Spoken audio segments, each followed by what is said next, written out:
પ્રજાથી મોટું લોકશાહીની અંદર કોઈ છે નહીં.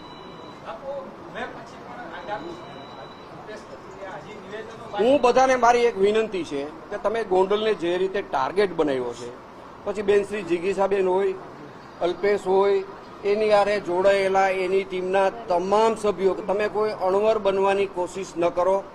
તમે આજે નહીં તો કાલે ગોંડલની અંદર ચૂંટણી આવવાની છે, એમાં તમે વરરાજા બનીને આવી જાઓ અને ગોંડલ જનતા તમને જવાબ દેશે. વિશેષ મારે એવું કહેવું છે કે વિધાનસભાની ચૂંટણીને હજી સિતાવીની સાલ બાકી છે, હજી ઘણો સમય બાકી છે. પણ આવતા દિવસોની વાત કરું તો નગરપાલિકાની ચૂંટણી 10 મહિનાની અંદર આવવાની છે, તાલુકા પંચાયતની ચૂંટણી 10 મહિનામાં આવવાની છે, જિલ્લા પંચાયતની ચૂંટણી 10 મહિનામાં આવવાની છે, માર્કેટની યાર્ડની ચૂંટણી 10 મહિનાની અંદર આવવાની છે. 4 મોટી સંસ્થા ગોંડલની જે છે એની ચૂંટણી આવવાની છે. આમાં તમે મેદાને ઉતરો.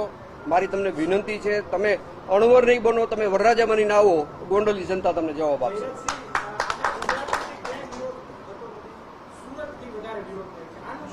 મને એ ખબર નથી પડતી. આમાં એક ભીખુદાનભાઈ ગઢવીનું મને કહેવત યાદ આવે છે કે એક મજાકની વાત છે. એક ભાઈ દવાખાને જાય છે એની આંગળી દુખે છે. એ આંગળી એના બધા શરીરે અડાડે છે, અહીંયા અડાડે છે, અહીંયા અડાડે છે, અહીંયા અડાડે છે. ડોક્ટર પાસે જાય છે, ડોક્ટરને એવું કહે છે કે સાહેબ મને આખું શરીર દુખે છે. કે તમને શું અડવાથી શરીર દુખે છે? કે આ આંગળી હું આમ અડાડું છું ને મારા શરીરે, એટલે મને અહીંયા દુખે છે. તમારે આંગળી બતાવો. હકીકતે એની આંગળી પાકેલી હતી, એનું શરીર આખું પાકેલું નહોતું.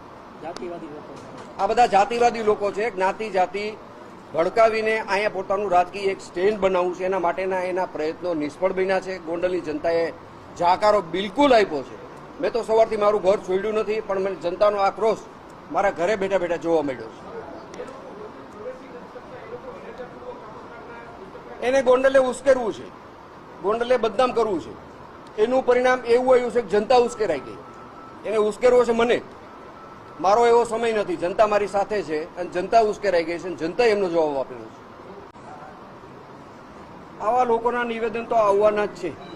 હું એમ માનું છું કે આવા લોકોના નિવેદન આવવાથી ગોંડલની જનતાની અંદર જે પડેલો રોષ છે ને એ દિવસે દિવસે બહાર આવશે.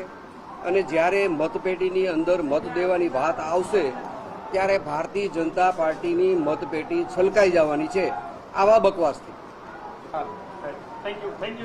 મારી ખાસ તમને નમ્ર વિનંતી છે, બે હાથ જોડીને માથું નમાવીને, આપણે ક્યાંય કાયદો વ્યવસ્થા હાથમાં નથી લેવાનો.